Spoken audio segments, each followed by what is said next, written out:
আজকে আমি যে কথাটা বলবো সেই কথাটা নিজের জীবনের সঙ্গে রিলেট করতে পারেন কিনা দেখুন তো।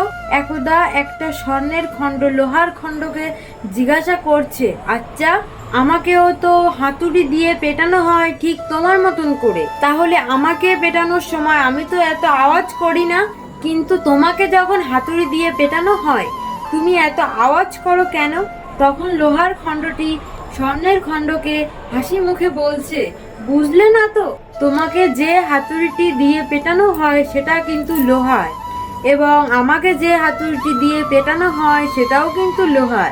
তুমি হচ্ছ স্বর্ণ, তোমাকে লোহা দিয়ে পেটানোটাকে তুমি আঘাত বলে মনে করো না, কারণ লোহা তোমার আপনজন নয়। কিন্তু যখন একটা লোহা দিয়ে আরেকটা লোহাকে পেটানো হয়, লোহাটা তো আমার আপন, তাই আপন মানুষ যখন আঘাত করে তখন ব্যথাটাও একটু জোরে হয় আর চিৎকারটাও একটু ভেতর থেকে বেরিয়ে আসে। আমাদের এই মানুষের জীবন ঠিক অনেকটাই এমন।